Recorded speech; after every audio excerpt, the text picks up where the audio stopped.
Well, good morning, Houston. Thank you for that great rendition of Days Go By Keith Urban.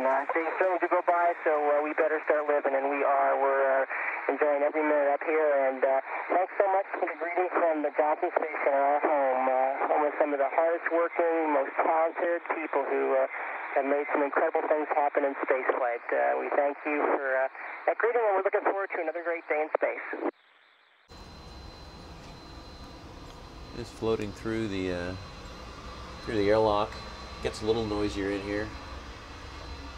Now we pitch up 90 degrees.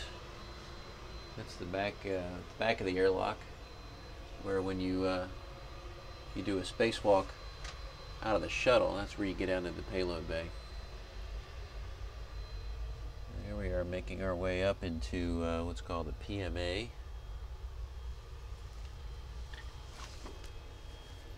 Tight clearances in some of these areas. That's probably the tightest one right there. Okay, and we emerge into the node 1.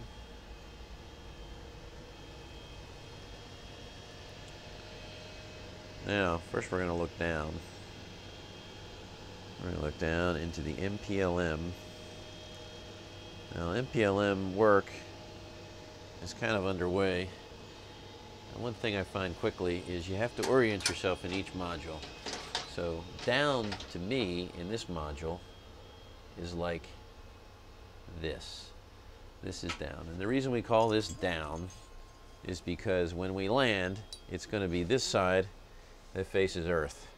So when we think about how we pack things, especially water, we pack it so that it'll be lying on something flat when we come back.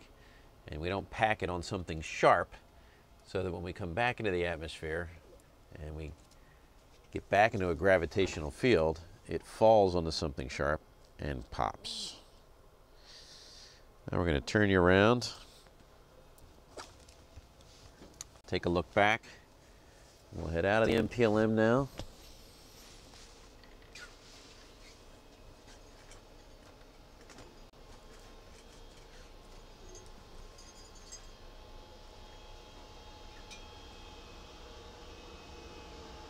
Now we'll hang a right turn, but what we have to do is orient ourselves to down in the space station, which is this way. So that's the direction we were initially facing when we came into space station, but we're not going to go that way yet because there's a couple other things to look at here. And the first one is this way. This is the Japanese module, and it is always the quietest and cleanest place on the space station. We have all of our press events right there, which is why that camera's hanging up there. And we're just going to float through here, and I'm going to show you one more thing that I guess you could call an attic.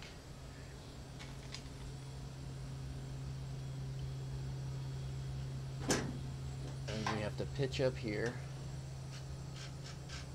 and we look into what's called the JLP, or the attic. And that is very, very clean too. Houston Station on the big loop. This is Mike. Now I'll go back down. There's a couple windows here that we could look out. Go ahead, Mike.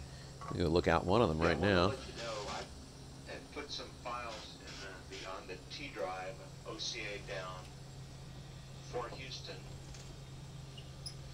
folder for Photo TV 3D, and it's kind of a non-standard files there. If you guys could get those. How's that for a winner of a view? Or downloaded, and then let the JSC Photo TV guys know that we've sent those down. It's a beautiful place from up here. Copy all. We'll make that happen. Great, thanks. All right, we're going to close this window up again. It's a little shutter. It's a wheel just off to my left that I'm turning. And we're going to turn back around.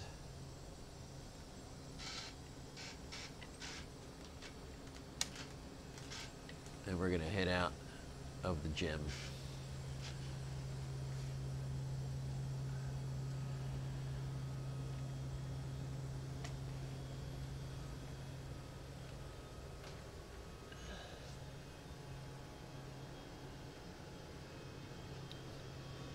coming up on that node I mentioned. And on the other side of the node is the Columbus module. We'll just take a quick look inside there. You can see here it's crowded like everything else. These resupply flights, as they call them, are very disturbing, is probably a good word, when it comes to just overall station organization. So now we're headed back in our original direction.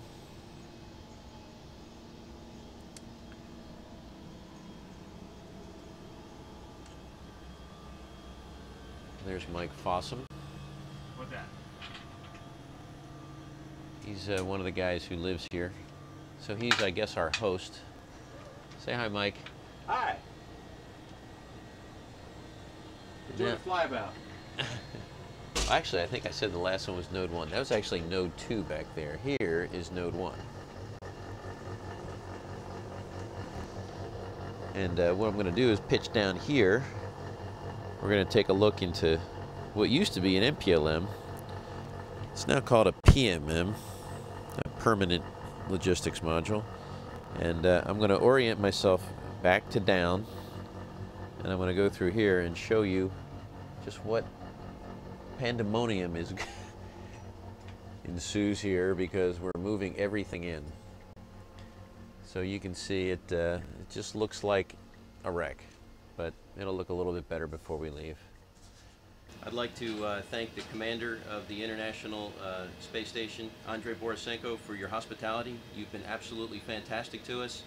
You and your crew have demonstrated not only ISS hospitality, but you've demonstrated fantastic Russian hospitality. It's been wonderful to be here with you. You have a wonderful home. You're taking fantastic care of it, and you're going to keep it looking good for generations of space travelers to come. We have good together work, and I would say you have a good landing. Thanks for our work. Anything else we're going to do? Or Just say I want to say a few words. Oh yeah, right. Hey, just a few words overall on the mission itself. You know, this was a little bit of a unique mission for a couple of different reasons. First of all, we had kind of an abbreviated crew. We had 4 shuttle crew coming up, joining 6 space station crew. I think in this particular instance, it forced us all to work as a very tight team from the very beginning. We had a lot of help from our station counterparts, Sasha and Andrei, Sergey. The very first day that we were docked, they showed up in the MPLM to put me to work. They were absolutely wonderful. They were great sports and took care of actually stowing an awful lot of our cargo for us. We emptied the MPLM finally today, and just a short while ago put it back in the shuttle's payload bay, hopefully with everything that should be on there, and if not, what's remaining is going to go through this hatch in just a moment. But to the Expedition 28 crew, again, thank you very much for your hospitality on behalf of the 135 crew. Well, thanks, Fergie. It's been an honor having you guys on board. It's been great having you guys on board. It's great being a part of this really important and historic mission, and we want to just thank you guys so much for leaving the space station in a posture for continued utilization, continued use for the rest of the decade. It's been really great, and you know, I'd like to thank Doug for all your work on the transfer and robotics. It was just amazing. And where's Rex? Rex, thank you for all your leadership and your dedication and hard work on the spacewalk. You and the EVA team on the ground really made that a big success.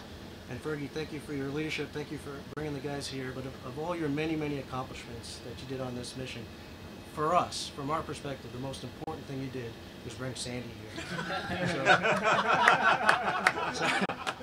Sandy, we cannot thank you enough for always keeping the big picture in mind, always keeping what life is going to be like after you guys leave.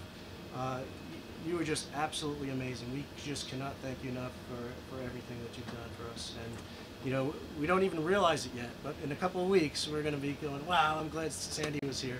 And we tried to trade Mike for Sandy, but Fergie wouldn't take us up on the deal. But Fergie, thank you and your crew so much. Like I said, you really left it in a good position. So on behalf of the Expedition 28 crew, the entire ISS program, we'd like to thank you, your crew, and the entire STS-135 team for leaving the station ready to go for the rest of the decade. So thank you very much. All right, it's our honor. All right. Congratulations. Mike? Hug time, hug time. Thank you. See you, buddy. Very sweet. That was very nice. Very good. Very good. Sasha! Commander. Commander. Commander. Andre. Good luck. All right. Good luck to you. See you, Michael. Hey, man. All right, Sergey, you're going to send Several me the days address, ago, right? I know, it's so fast. Good to see you. Good to see you. Yes, I will have a safe landing. Sasha. Thanks to your A-rating. Good to see you. You take care, okay? Thank you. I think we will.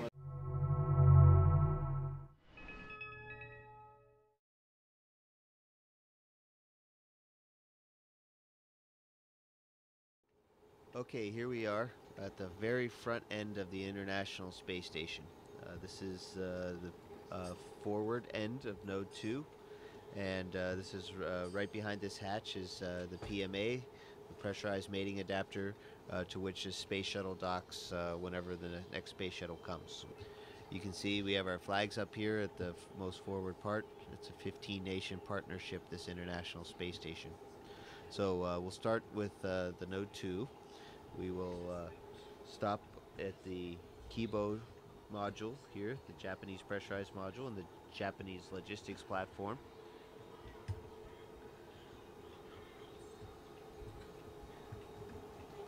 We'll stop back there in a second. We'll take a look in the Columbus module, pride of the European Space Agency, and our pride too.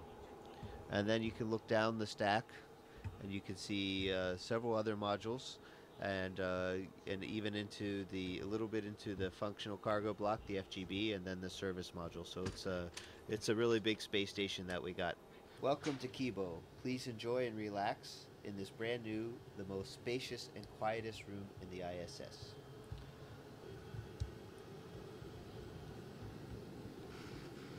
You can see here, this is the SIBO rack, which is for cell biology. And then we have a fluid rack, Urutai. So these are the two main Japanese science racks that are up here now. There's more that are coming. Let's take a quick look out the window before it gets dark outside. We're going around the world every 90 minutes, so we get to see a lot of sunrises and sunsets. Oh my goodness, it's beautiful up there. So this is looking out the port side of the space station, and we're actually also on the front side, so front port side of the space station. And let's take a look what we can see out there. We can see the robot arm I was talking about, the GEM RMS. Those orange things are the solar arrays on the port side. And you can see we have a full set, and 15A STS-119 is going to be bringing up the last solar array on the starboard side. And take a look, there's our beautiful blue planet there. And looking at this and where we are, I'd say we're over the South Indian Ocean. You can actually see some icebergs down there, so we're actually probably between Africa and Antarctica. You can actually see the different shades of the blue water. Okay, so now fly with me. We're going to go to the Columbus module.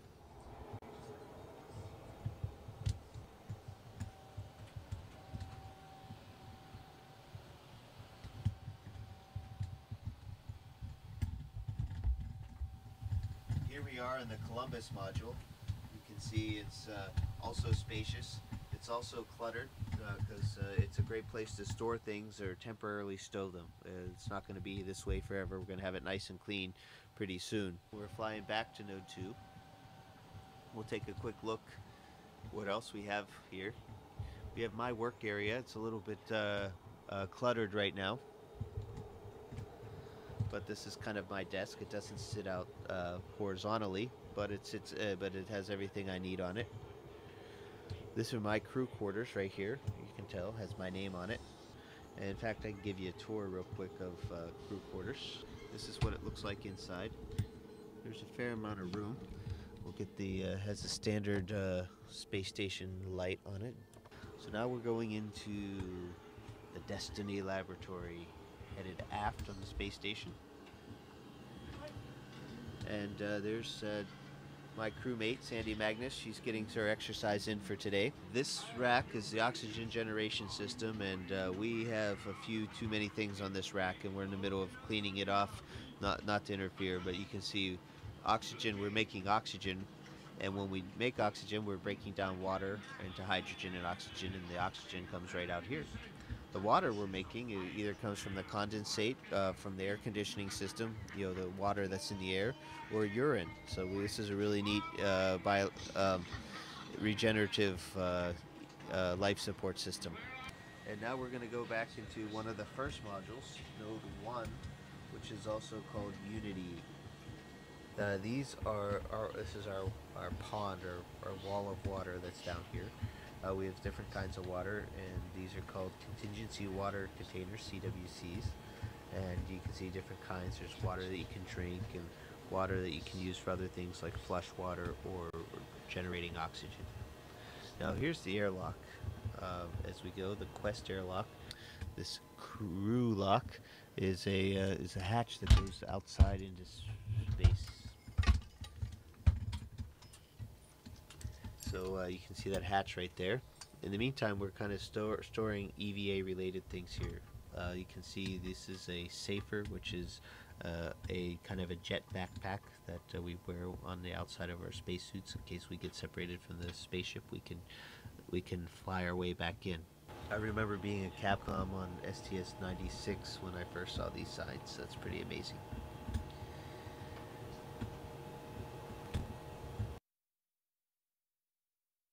And we're floating into the Russian side of things.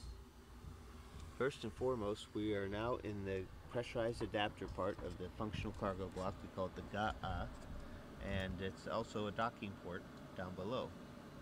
As you carefully look down below, you can see the hatches, and inside that what you can see in front of us is the docking mechanism for the Soyuz.